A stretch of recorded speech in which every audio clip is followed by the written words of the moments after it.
what it is, what is not, what's the word.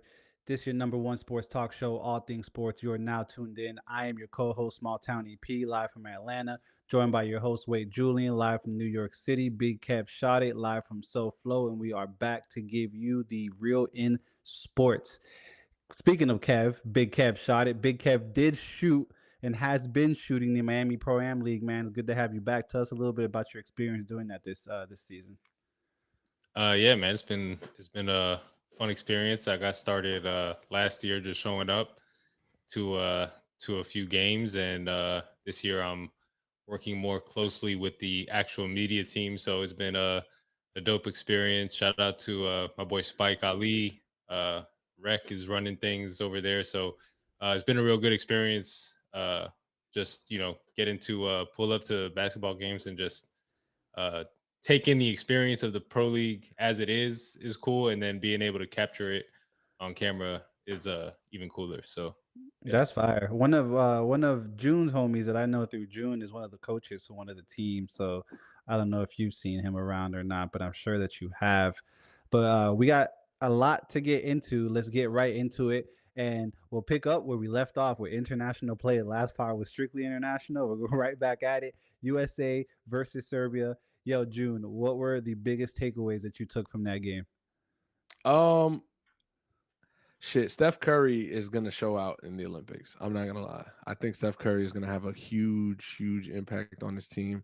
Obviously one of the veterans, and it's at any moment, he can find his rhythm, find his shot, and that's what made him who he is now. So I think the Warriors having a tough season the way they did last year, it was kind of hard for him to find a rhythm with Klay Thompson, a little banged up. He was looking not himself, and then they had a bunch of young guys that played for them.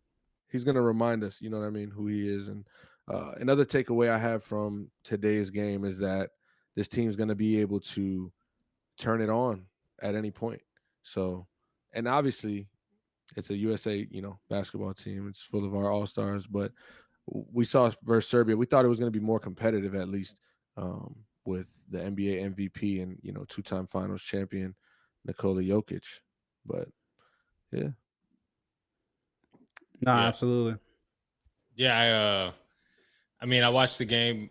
Obviously, Jokic over there, you expect, like June said, you expected it to be a little bit more competitive. But my biggest takeaway is you surround Bam Adebayo with talent like that, and he might fuck around and look like the best player on your team. Because he's done that. I mean, the Bam and Anthony Davis minutes have been yeah, absurdly good. Like yeah. they I don't even know what the plus minus is. It might not be the best in terms of the two-man plus minus, but to me, just watching, like, things look different when you've got two elite defenders who are that big, who can guard anybody on the court at any given time, and then Bam is able to play defense. Having Anthony Davis on the court with Bam allows Bam to do more on offense. We talk about Bam's offense, and there's games where he's looks like he's not as effective, not as aggressive. But you got to look at the other end of the court. If he's guarding 1 through 5 all game and he's switching out and having to work on defense all game, you can't expect him to give you that same energy all night on offense and not gas out by the fourth quarter. So Yeah. I think having a guy like AD who's able to do the same things as Bam on defense gives Bam the opportunity to still be great on defense, but be just as great on offense. So that was my biggest takeaway, is watching these last couple of games from Team USA. Hey, shout out Yeah, to Bam. no, absolutely. Yeah, that Bam and AD combo, lethal. The same. I feel like the same text message went through multiple threads. Like I'm sure you guys saw it in a couple different group chats. I definitely saw it in a couple different group chats where motherfuckers was just like, "Yo, Bam and AD." Like, Definitely. yeah. One person in our group chat, Kev, was like, he was like, "Yo, Lakers gotta make a play for Bam." Our boy Dre was like, "Yo, chill out, chill out, chill out, chill Like, come on.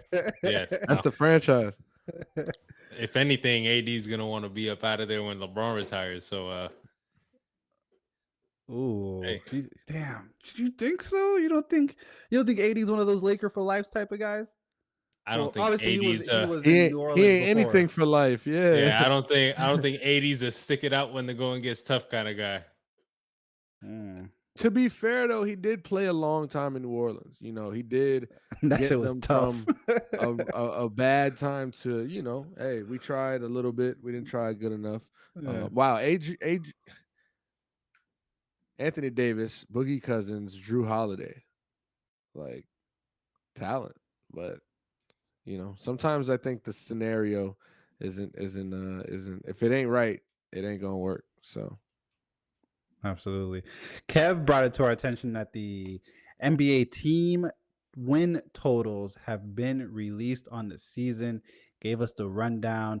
Kev, me and you being the resident gamblers on the podcast, what team totals do you like to go over? What team totals do you like to go under? What team totals would you probably stay away from? So the first one that stuck out to me, and maybe it was because it was in the headline, uh, is the Knicks have the second highest win total. Well, I'm sorry, the third highest, but in the Eastern Conference they have the second highest win total, just behind the Celtics.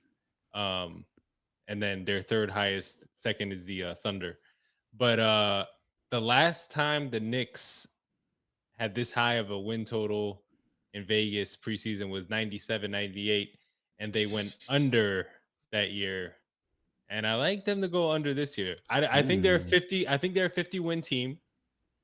I just their number I think is 53 and a half. And yeah, I mean, like Julius Randle, you got to see. I think that team's gonna have to mesh in the beginning of the season. Like they're getting Randle back, I think, and that's mhm. going to, I think, throw some curveballs into the flow of the offense, especially trying to get Mikal Bridges involved. And I know they play together in college, but like this is the NBA, it's a different game. And so I think they're going to take some time to adjust. And I think they start out a little shaky and then start to figure it out. So I think 53 and a half is a very big number for that team. But There's a couple of teams down Yeah. there in the 40s, the Nets at 19 and a half. Do none of us think the Nets can get 20 wins this coming season? I'm It's trying gonna be tough. like Cam Johnson, Nick Claxton. I can't think of anybody else on the Nets right now. Uh, yeah, like Uh, it's Lonnie Walker, Lonnie Walker's Ben a free agent. Simmons, Oh, Ben. You said Ben Simmons. Ben Yeah, I'll take the under on 19 and Ben a half. Simmons. Hold on, I hold on. There's forgot. another I one that I forgot they know. had That's Ben hilarious. Simmons. What games played for Ben Simmons? Oh, we But can go under night. Definitely not under no, 19 no, and a no. half. Yeah, exactly. Under 19 and a half. But looking at this win totals, I do believe a lot of teams are gonna have more wins this season. Like the Miami Heat, we finished with I think we finished with I'm looking at 2020. My dumb ass. But I'm looking at this Miami Heat team, 44 and a half. Jovic, we got Khalil Ware. So obviously seeing what he's doing here in the summer league. That's a whole conversation that Kevin and I'll have another time. And Bam Adebayo coming off of an Olympic gold medal, which we hope. You have, Jimmy Butler, who was kind of challenged this offseason by Pat Riley to, shush. And that almost sounded bad. But did Pat Riley tell Jimmy Butler to shut up and dribble? Nah, I'm just kidding. He didn't because he was hurt and he was talking shit. He was just saying, if you ain't healthy enough to play, don't say nothing, which is real. So Jimmy Butler will be healthy enough and ready to play. Also, not getting the extension right now is playing for that like 1 year, not prove it deal. Obviously, it's Jimmy Butler, but prove you still got it. I guess Um, It's a prove you can play 70 plus games. yeah, Is what it is. yeah, Mm. and we're gonna have to figure out Terry Rozier and Tyler Hero, if they can both stay healthy. So I do see this team though, not to deep dive into the Heat, but over 44 and a half wins. The Knicks, I definitely like that total too, Kev. I'm not gonna lie. I do like going over on that. Uh, they do have to mesh. Randall coming back into that lineup. Are they gonna go smaller? Are they gonna go bigger? There's How just often will enough OG talent. be available? Fair question because of history and up until last season, when he blew a tire. But the record with him playing and starting for them kind of speaks for itself as well, impact wise. Mikal Bridges, to me, he's one of those players like it's seamless. A trade for him is you don't have to, try to fit him in your scheme. He's going to figure itself out and still get his game as he did leaving Phoenix and going to Brooklyn. Um, Losing Hartenstein, if is Precious Achua going to stay? We don't know. But Mitchell Robinson and Achua already have a history. They're going to need some size over there. If they do, regardless, they're going to need a little more size this offseason. But I do like the Knicks to go and challenge that 55 uh, win total. Boston's sitting at 58 and a half. It definitely won 64 games. Under. Ooh. Under. Kev? I don't think Kev? they're going to do it 2 years. I don't think they're going to do it 2 years straight. I understand 64. And 64, that was a number I said a lot this season, just talking about the Celtics. I had to remind myself every time I tried to hate on them, like, yo, this team won 64 games. And it wasn't a fluke. The talent was there. They were, coming out nightly. They had some flaws as far as finishing and letting teams come back or blowing leads. But championship coming off of that, Jason Tatum coming off the Olympics. See, Bam Adebayo off the Olympics is going to ascend. Jason Tatum, I'm not going to say he's going to descend, but we're going to see a very neutral, maybe high and low a little bit, but nothing crazy. And so I think 50, 58. They win 58 games. Fuck it, I'll say it. Denver won 57 and a half. My fault, Kev. Over Yeah, I under know. on I that feel Boston. bad. I feel like Kevin. No, it's like it's tough because I want to say so Porzingis is going to be out probably until Christmas. That's a big loss for that team already as it is. So I would lean under. All the noise that's being made about the injury championship and the hospital ring and all that, you would think that it motivates Boston to say, okay, we're going to be even better than we were last year, if not just as good, Yeah. and expect them to get to 60 wins at least. Yeah. But at the same time, that's a team that just played into uh, late June, and so it's never easy to come back a couple months later, hit training camp. They've got two guys on Team USA who are going to be playing competitive basketball through August. So, yeah, I think leaning under is definitely the way to go on the Celtics total, but it's something I wouldn't play because it wouldn't shock me if Yeah, they yeah. win No, 60 I'm games. not mad at not playing it. I wouldn't play any, but that's just me. I But would I would take Heat over though. They won 46 games this season with while setting a franchise record for the most starting lineups in history because of the amount of yeah. injuries that they had. So Thank you for that clarity 44 and a because I half. did pull up the wrong year and I'm like, what am I talking about right now? I was like, they did not anyways. So thank you for that. Yeah, they're 44 and a half. That EP try to get a little buck out of there. Denver is sitting on that list at 52 and a half. They won 57 last year. We talked about the Clippers retaining Russell Westbrook. Reports released today that Russell Westbrook is out of LA. Apparently, he did opt into his $4 million opt in. He opted into his $4 million, and the Clippers were like, we'll let you test the market after, Paul George leaves the team. So it looks like we talked about them holding it down and blowing it up, and it looks like they're blowing it up in LA. But back to Denver, they're at 52 and a half, 157 last year. Apparently they're acquiring Russell Westbrook. You like the over 52 and a half, Kev? The Nuggets are The 52. I Nuggets, thought yes. I know there was a lot of No, I no, was we got good. we, I we was got back we about got back to to Denver. I was about to have to log off this call to go hammer the under on the hit that Clippers under. 52 and a half. um yeah, I mean, I think losing the way they lost in the second round is they're going to want to come back and show that um they're also not just a fluke Game championship one. 7, Anthony Edwards, Nikola Jokic. And I know and they did lose KCP, but I mean, you got the MVP, you got Jamal Murray. Hey, Kev, let me ask you a question. How much does Russell Westbrook move the needle? Uh it depends on what it depends on what Russell Westbrook As it wants to always do. does. He But he's a great, like, if you're asking Russell Westbrook or Reggie Jackson for what Denver needs, I like Russell Westbrook better. Mm. with respect to Reggie Jackson, because he went Yeah, crazy and and he knows his role and he balls out. But Reggie's I do a think there is that other explosiveness. There's that more leadership and been there type of guy with Russell Westbrook. and I So think they just need someone who pushes pace more off the hmm bench, like someone who's hmm going to come in and really push the basketball up the floor and get it into Jokic's hands and make the right yeah. play, which And you got to he imagine does. Westbrook's probably going to have a free kind of free roll with the Nuggets bench.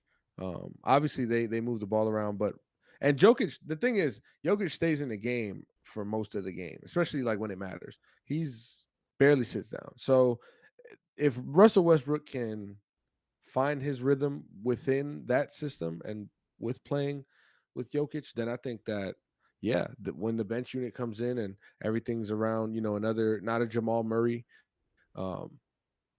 Obviously, I'm not talking about Russell Westbrook going in there and being the leading scorer and you know looking like prime Westbrook, but understanding what he can do still and the explosiveness that he brings to that offense. Um, it'd be fun to see him if he can mesh with Joker. I mean, and even like just him being as smart of a player as he is, playing with a guy who can pass like Jokic when the offense is running through Jokic, the little back cuts and things like that he'll know. And I'm sure Yeah. as the season goes on, they'll be able to time those things out a You, lot you better. know what I love about this for Russell Westbrook is like the environment and the system and the culture in Denver to me is like basketball first. Obviously in LA, whether it's the Lakers or the Clippers, it's not much to talk about. It's about winning and it's about, like no excuses, lights can't be too bright. And it's about you, what you're doing, So uh Russell Westbrook had that these last few years, and he's had ups and downs. But going to a system playing with a two-time MVP behind a Jamal Murray, who's a young point guard, all-star type of player, all NBA type of player, I just think Russell Westbrook's going to be in a good mental state, and this will be some of probably his most happy basketball since maybe his OKC days. We talked about the Nets team total for next year being at 19 and a half. They did win 32 games last year.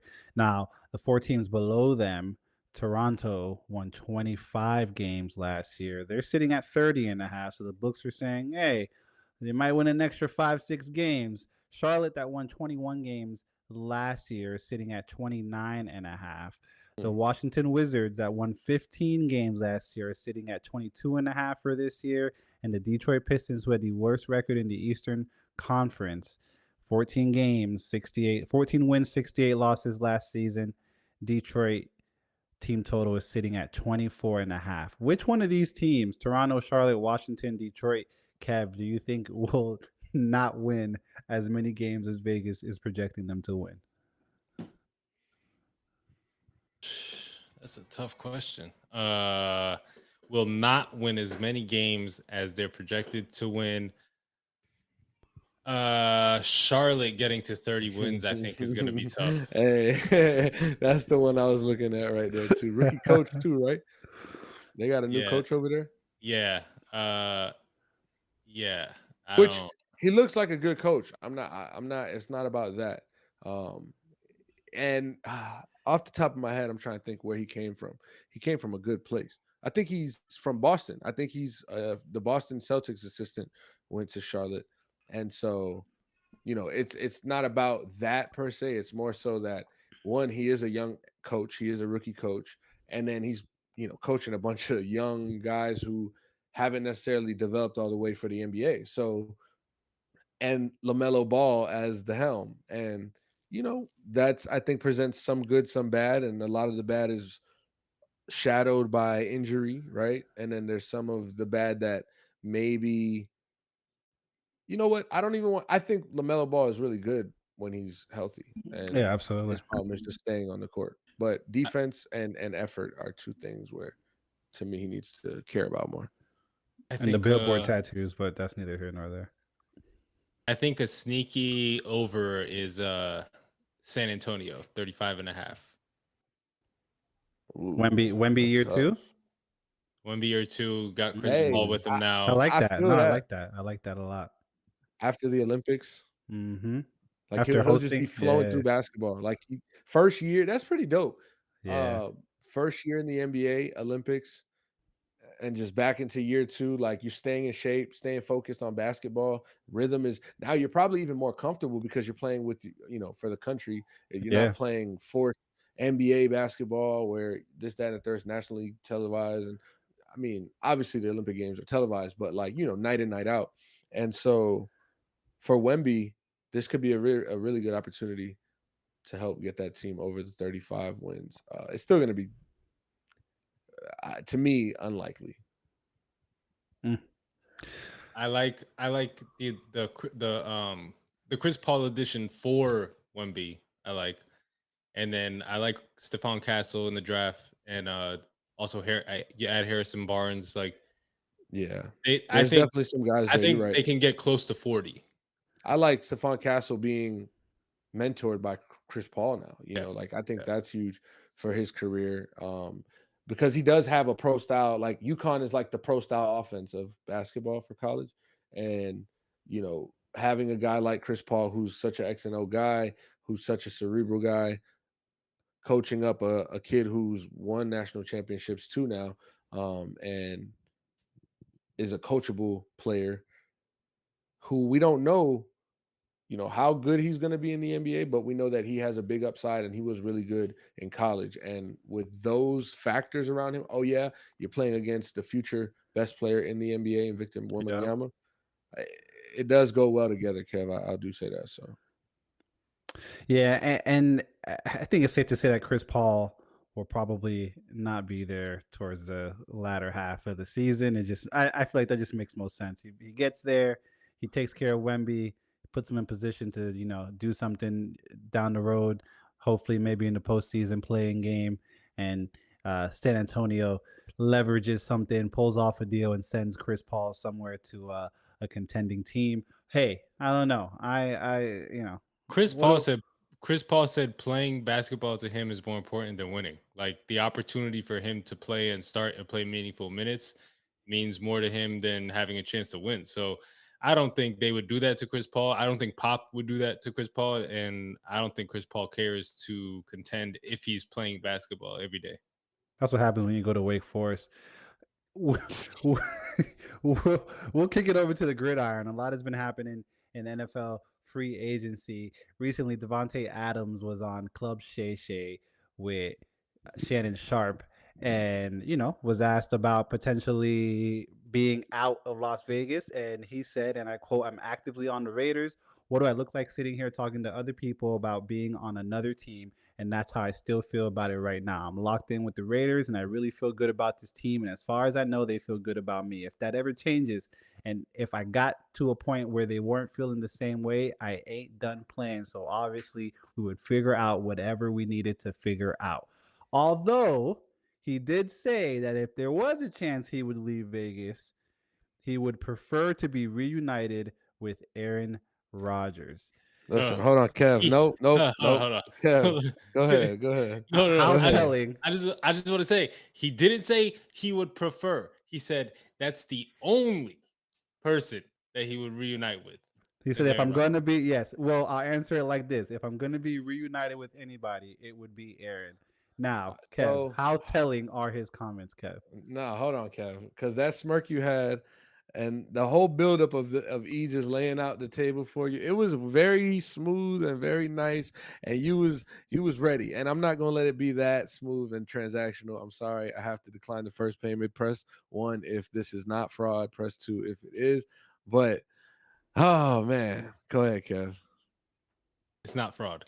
Uh, I mean, yeah, like I'm gonna perceive them how he said them, and I think that if it gets to a point in the season where the Raiders maybe aren't that good, and Devontae Adams is getting frustrated and thinks he's gonna die, like Jimmy Garoppolo almost killed him last year, then he's gonna ask for a trade. And I think the Jets tried to trade for him last trade deadline. It's not like a secret that this is a thing.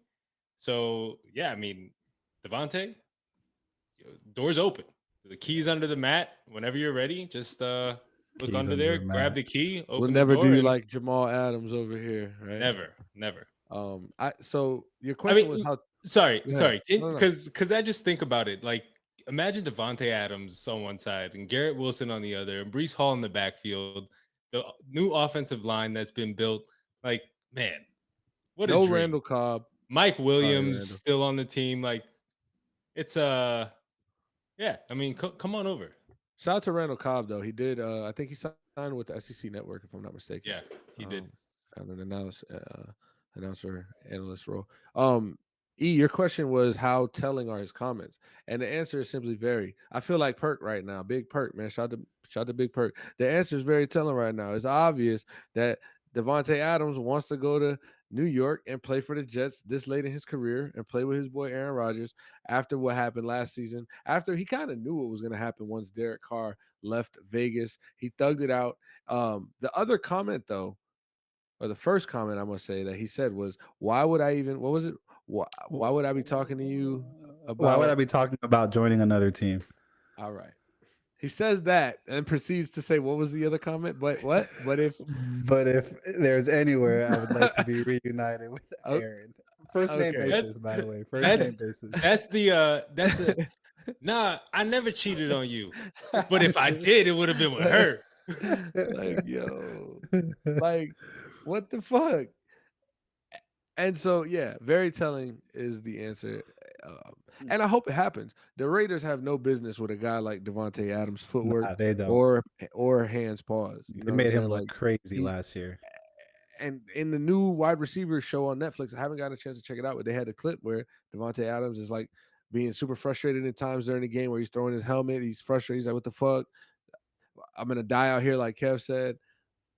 So Aaron Rodgers never made him feel like that. And Devontae Adams was one of those guys like DeAndre Hopkins in a sense. DeAndre Hopkins to me knew how to first of all, Yeah. he they both have taken hits, right? Like and they both have gotten up after big hits.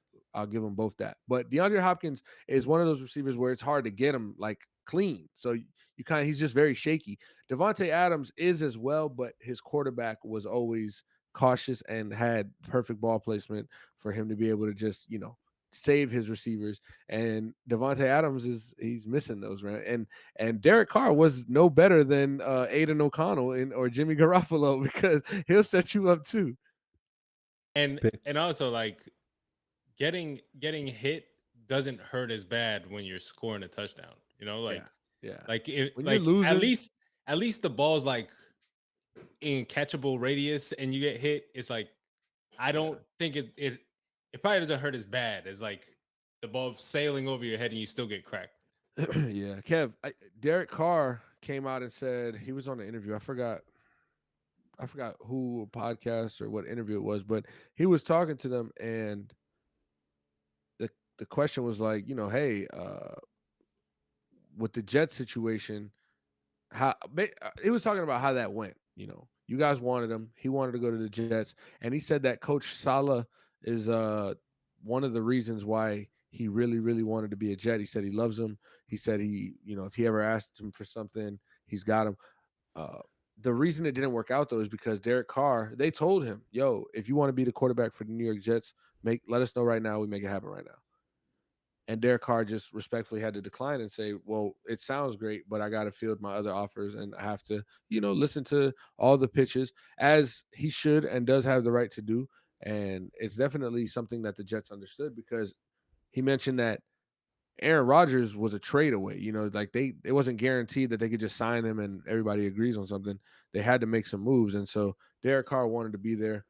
I give all this context, Kev, just to hypothetically, it's not a thing that happened, but how would you have felt with Derek Carr joining the Jets instead of Aaron Rodgers, given everything that's happened until this date? Yeah, I am so glad that he decided to field those other offers. If So I would have thank asked you. you this week Thank you. 9 of last season, Don't care. okay, He okay. was one of the. I knew there was a chance for him to be a Jet. I did not. I've never seen Derek Carr do anything that's warranted of paying him the contract that people were saying he was going to get. So especially towards his latter years Yeah, I mean, in once he got with the that Raiders. injury, Yeah, I was gonna he never say recovered. 2015 Carr was a bit of a dog. I'm not gonna lie. I think it was 2017. He had like an MVP type year. He got hurt, Hmm. and he just hasn't really gotten back to the David. Like Derek Carr, sorry, Derek, not David, but Derek Carr definitely has it in the tank still. Right, he can still throw it, but he's a little crazy with the ball. This is not the Derek Carr podcast, but shout out to him, man. He's in New Orleans, and they're in a division that's winnable. So There you go. Ooh.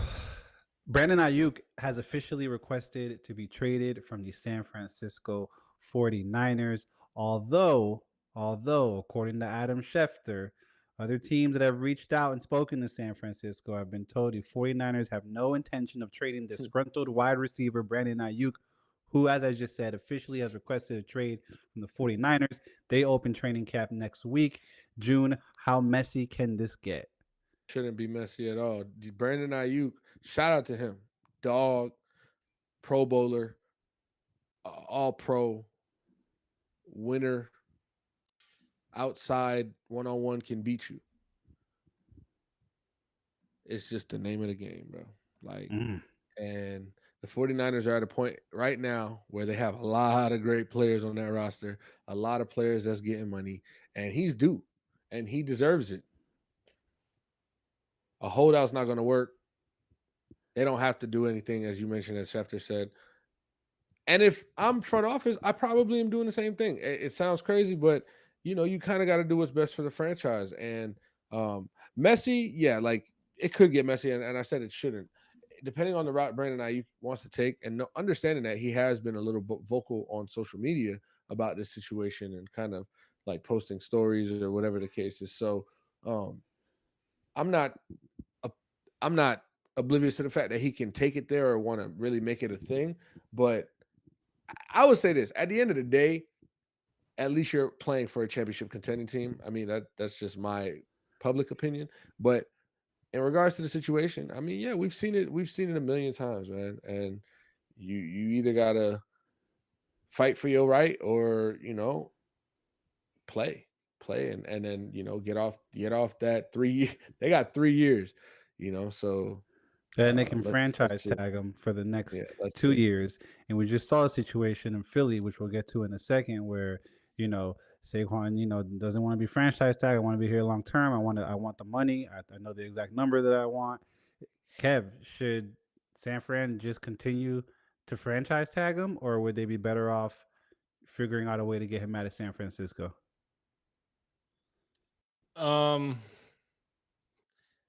see, I mean, just you, it's tough because It is.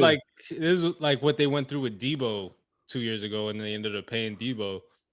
I feel like they don't want to pay him more than Debo, but they're going to have to. And Mm. then what do you do with Debo? Because Debo's then probably going to want more money, and then it becomes a cycle of. So yeah, I mean, at the end of the day, it sounds like you're better off just trading him. And if your offense, like you've got one of the best offenses in the league, and that's because of your coach. Not to say you can just go get another Brandon Ayuk, but And you're running back. essentially, you can go get another Brandon Ayuk. In the in I'll say this: I was watching Pat McAfee too the other day, and somebody pulled up a stat. It said that 81% of the passes that Ayuk caught last year were for either a first down or a touchdown, Mm.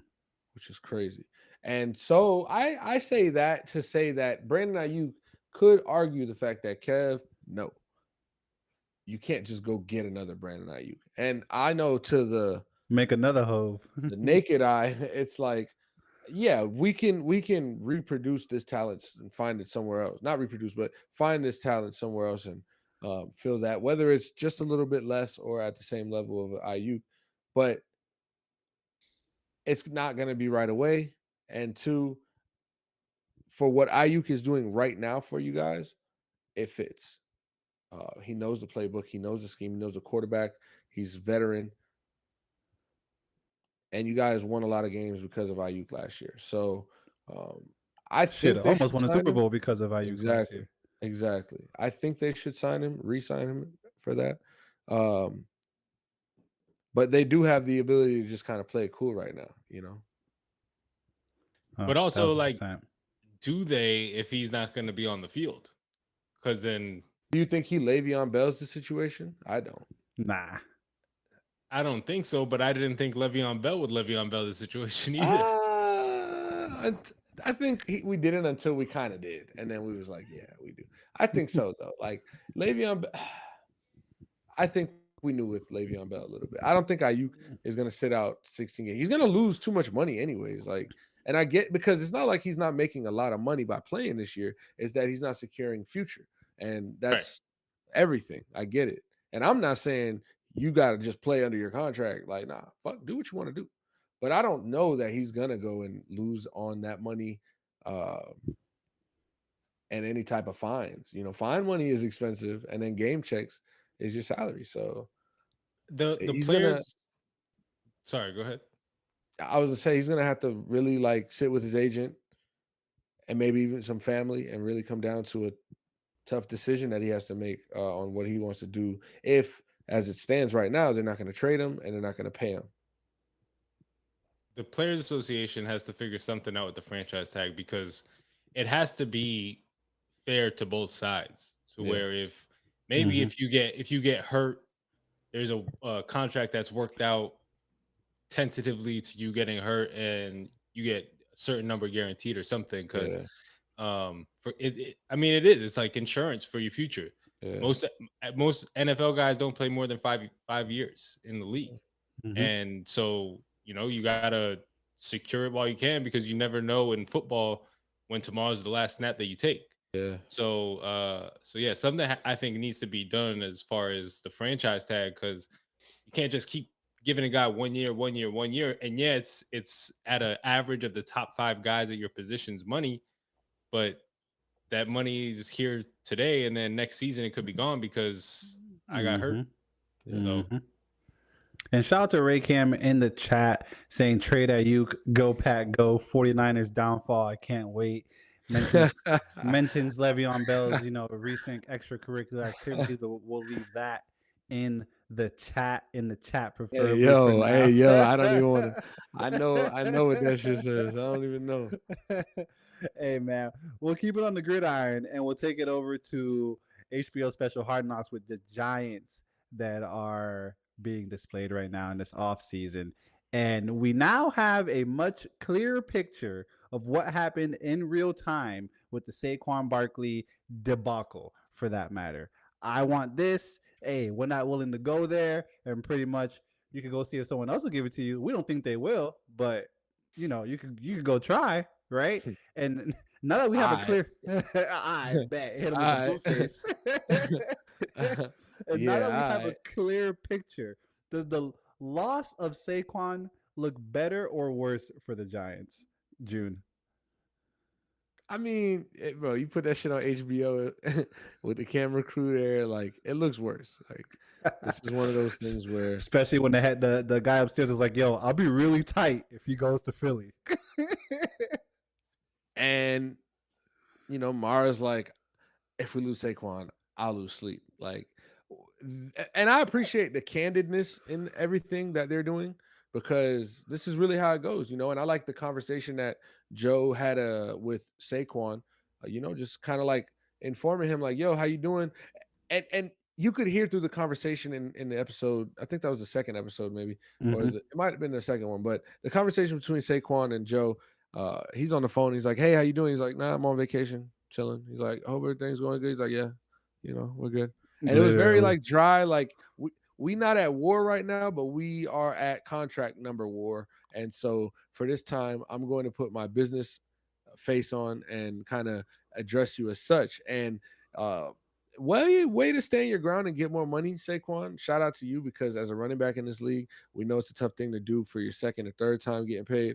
And um, the Giants, they chose, right? I mean, Daniel Jones, Saquon Barkley. And I'm not saying whether they made the right or wrong decision. It happened. But Daniel Jones has to prove to them this season that it was the right decision. And you guys Facts. should, lean on me, and you guys will get the best out of me. And that's going to be a good job to great job if I can stay healthy. You've got more talent, more receivers we've added for you throughout the past few years in this draft. Um, 3 straight years, I should say. Jalen Hyatt, Wandell Moore, and now they got Malik Neighbors. Um, Hmm. they lose Evan Ingram, but I don't know that not Evan Ingram, excuse me, Darren Waller. But it seemed like his headspace wasn't even ready for football at this moment, unfortunately. But um, Daniel Jones has to be the guy for the Giants to really suit up and boot up. Like, yo, you watching Hard Knocks, like we watching that shit, bro, and you see what's going on in the front office, and you see how they're talking about, yo, we have to watch our backs and keep our hands, Hmm. prepared for what could happen with Daniel Jones. 2 major injuries in 3 seasons, or 3 major injuries in 2 seasons, and we're talking about neck, we're talking about ACL. These are not, ankle and broken hand. This is broken ribs. This is injuries that sometimes alter people's careers. So I think he's done a fantastic job in the free agent market and drafting for this team. He's got a good coach under Brian Dable. Um, they got to put it all together, though, and it starts at quarterback. And that was a questionable draft pick a couple years ago, however, and I think that was Gettleman, right? Dave Gettleman. Or am I tripping? Am I tripping? I believe you're right now. I believe you're right. So, hey, man, I'm excited to see what the Giants could do with a young team who has a lot of talent, and we're like looking at the quarterback, like, yo, when are you gonna buzz? Because we like losing Saquon to the Giants. I mean, to the Eagles is not easy to handle. That's outrageous, actually, and the fans deservedly, so went Yeah. crazy. I will say they did allocate, some money in the right places on the defensive line and things like that. But Mm. definitely losing Saquon it's a kick in the nuts. It's the proverbial kick in the balls. And uh, Daniel Jones has, like you were saying, has to perform. He has to prove it. I mean, a season and a half ago, I came on here and I was like, "Is Daniel Jones the best Duke athlete that we've ever seen?" And now it's like, And damn, what did I say? I don't know if you remember, but it was probably something like "fuck no," yeah, I but think I it was don't know. something along those lines. And I mean, I guess signing Drew Lock for a year, 5 mil. I mean, no disrespect to his comeback win against Philly last year. Philly was in a full free fall at that point when he Yeah. won that game. Um, eh, eh, Danny Dimes has to be the one that comes through. Kev, what do you think now that you've seen the Hard Knock episodes and have a clearer picture of how it happened, the way that it happened? Does it look better or worse for the Giants at this point? Well, at least they got John Runyon, right? Um, so That's funny. uh yeah, I mean, it looks terrible for them. Like the owner is there telling you Keep him. Do anything you need to. he says I'll have a tough time sleeping if he goes to Philly, and he goes to Philly. Like I don't know how he's still employed. Like if my that's a huge like he tells you this is by far the most popular player we've had. You've won Super Bowls. Like and this is the most popular player that you've had and your owner says I'll have a tough time sleeping. Like has John Morris slept since then? Cuz he went to Philly. So yeah, it looks terrible. Like it looks terrible on the front office. But I mean, only time will tell. Like that's all you can say about that decision. Like Yeah. if Saquon goes to Philly and does not look anything worth it, then they look great.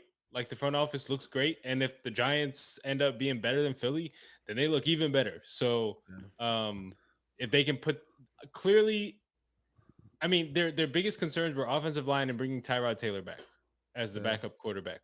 And so if they think building the offensive line will help Daniel Jones be better, and I mean Tyrod's with the Jets now, so that's he's not the backup, but I think it also speaks volumes that you think one of your most important things is having a certain guy as your backup quarterback. Like you're clearly Motherfuckers thinking, was high I fiving mean, in the and episode, yeah, hooking and jiving. there was days saying like, "Yo, look, we have to cover our ass." Like, damn, that's just the reality of our quarterback situation. And shout out to them for being, self-aware. However, two things you mentioned, Kev. Your owner of the team telling you, "Make sure you get this done," and you're like, "I'm gonna do what's best for us." And it takes a lot of balls to be Joe Shane right now and What? say, "No, thank you, Saquon. I'm gonna leave it here." You're gonna have him not have him, but he went to Philly, so you have to face that. This is one of those moments where in life sometimes you have to just not answer to something and let the truth come out, or let it, prevail at the end. And it's not a for sure, and it's not 50-50. We don't know what it is. It just has to look good and worth it at the end of the day. and I'll say to be fair, we talk about it, and owners should own the team, pay their front office to run the team. And so in that sense, 1,000%. good on the front office for sticking to their guns and not letting the Yeah, owner yeah, interject and make a yeah. decision on Because football I operation. guarantee how Charles Barkley shot the Chuck, man. I guarantee if, Guarantee. if that was Jerry Jones, if that was Jim Irsay, or if that was A homeboy from Carolina. Homeboy from Woody Carolina. Johnson, Dave Tepper. Dave Tepper, yeah, like, bro, it's the same situation. Like, we're gonna look at that. We're gonna look at that like, here he go, try and run the show, can't let nobody do his job. Yeah, And it's a double edged sword. and it was a very humble, like, sincere, like, please keep Saquon, y'all boys. That's all he was saying. I just walking in here, like, y'all do y'all thing, but if I could say something, that's what he was doing. My They said, CPAP "Get going out of to go here, old skip a man. beat right now. We're trying to get these New York Football Giants back to the glory days. We ain't I gonna could do it with just no goddamn running back. I'll tell you that much." And I'm not mad at Joe Shane for saying that or thinking that truly inside, because y'all ain't gonna do it with Saquon Barkley, which is the first fuck up. Y'all drafted him at number 3. Shit, that's on y'all. 2, wasn't it? 2. I get it wrong every time. I say 2, and then I'm like, I hear 3 or vice versa. 2, 3. You drafted him top 5, and as good of a player as he was, and on a best available circumstance, yes, every time. But the Giants needed way more than a Saquon Barkley, and it did a great For job. He sure. sold a lot of tickets. He put a lot of fans in those seats. They have jersey sales out the roof with that 26, and so that's another reason why John Mara was like, guys, if you know what it really means for us, like, if you understand the extra 2 million he wants is gonna come back tenfold in revenue, please. Hey, not for nothing. When Joe Shane got the news, he But definitely Joe Shane, real quick, is like, motherfucker, I don't care how much jerseys you sell. I care about if we win football games, because that's where you're gonna get your bread, when we winning for real. My fault. No, you're good. My fault. When Joe Shane spoke to Saquon's agent again, Saquon Yeah, didn't really want to yeah, give him the full details. It's yeah. like, yeah, he got a little more. Like, he's like, so like north of what? Like, he got more than what he wanted. Like, what's the number, bro? And then he's just like, yeah, he definitely felt like, fuck, maybe I should have got this done, but we're here now, and this is the bridge that we got to cross. You know what I mean? This is the bridge Must Just cross. think about that, man. We've never seen this. Like, we don't know. We obviously imagine what it looks like when the front office gets together or the GM of the team is trying to dial up deals and think about what they want to do and stuff.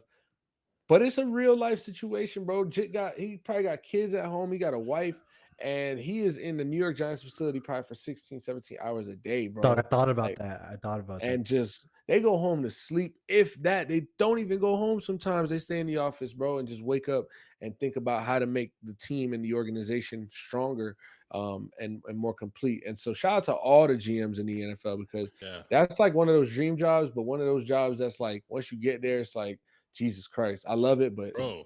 Bro, you're comes with a telling lot. me I've been recruiting nonstop since Monday. So Hey, shout out to NCAA, man. It's Friday tomorrow. NCAA is back after 11-year hiatus now. Last cover we had, as I mentioned last week, man, was Shoelace. Shout out to Shoelace, Deerfield High School alumni. Um, but now it's Quinn Ewers and Edwards, Donovan Edwards, and who's the other? Oh, Travis Hunter, right? Travis Hunter, yeah. Shout out to college football. And now it's college football 25. It's not NCAA football. Yeah, because Um, they can have no part in it. yeah, so shout out to that. And Kev, you got PlayStation. You already know tomorrow o'clock. Tomorrow o'clock is crazy. Tomorrow at like 4 o'clock, 5 o'clock, whenever your clock hit NCAA, hit me up and we're gonna start a dynasty. And we actually should try to incorporate, like that some way into this. We'll bring our stats and our recruiting talk. We'll have a little segment about NCAA. Looking Oh, forward excuse to me, it. college football 25. College, yeah, you don't want nobody to get hit with a fine. You heard? The MLB All Star Weekend, week has officially wrapped up. We'll be back to business as usual tomorrow for regularly scheduled programming. And I came on this show. I said, "Hey, man, I like Bobby Witt. I like Facts, Bobby Witt," facts, and he facts. came about 6 inches from winning. Pause. That just sounds crazy, but That's you uh, should have went with feet. I ain't gonna lie. I would have went through 6 feet, 7 feet. yeah, nah, you probably right. You probably right. Jesus. But it was a very close home run derby, and the AL wins the All Star game. Go ahead, spit it out. what No, no, no, no. would Because if it you? was Aaron Judge, or if it was Juan Soto, or if it was Shohei Ohtani, or Mookie Betts, or let's go with another one. Let's go with Jose Ramirez. What if it was even Garrett Cole? What if it was the new pitcher they got over there, Paul Skeens, or Ellie De La Cruz? We would have been heard this already. Let them know. You let them know. I like how that works. I like how that works. But since we have so much hate floating upon us, Jaron Duran is your AL and All-Star game MVP. Shout out to Shout out him. to him. He had a big home run, big blast to take the lead, and they never looked back. The American League, that is. So shout out to Duran. Shout out to Tanner Hop too. And hey, yo, pause. And our boy Rafi Devers, obviously, maybe AL MVP this year. Maybe, we don't know. We want to see what the Red Sox do at the deadline. Maybe bolster this thing up. And bro, if we would have kept Xander Bogaerts, things would just be so much more pleasant. And I'm glad we do have who we have at shortstop. We're finding young guys and discovering their talents. But man, if we would have had Gold Glover Xander Bogaerts, Hmm. premium leadoff hitter Xander Bogaerts in that lineup, this would be a very different team. Shout out to the organization for drafting David Ortiz Jr. I thought that was very, very cool.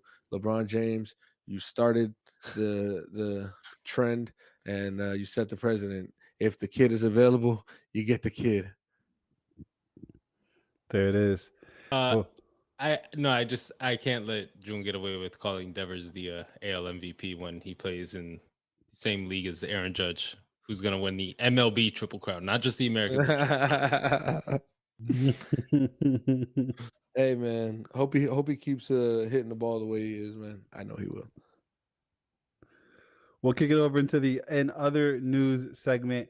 I'm going to give a big shout out to that boy, Kevin Sullivan, 14-year-old, breaks Freddie Adu's youngest MLS player record. This kid is 14 years old, 293 days. I first saw him on social media maybe like Facts. 6 months ago. I think June might have sent it to me, or I sent it to you. I don't Facts. remember Yeah, what it it was was. one of those. Yeah. But it was, they were just kind of breaking down his game, breaking down how, how high of a prospect he is, and that he has a future deal already to play in England. If I'm not mistaken, Manchester City has rights to him, but he Wow. can't go over there until he's, of age, which is 18. So for the next 4 years, he will be in the MLS. 14 years old, the youngest player in the MLS in Philadelphia for the Union, made his debut against the New England Revolution on Wednesday. Gentlemen, you have anything else you guys want to go over before we get out of here?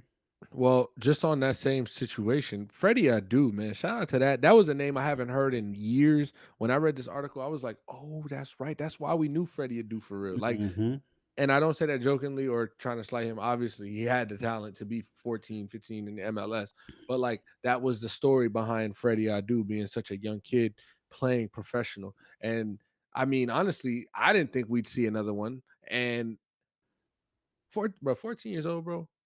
14 years old is crazy. You know what I'm saying? Like I we couldn't tell have you what to I was doing when step I was back 14. for a second and just look at like, all right, we're not talking about 14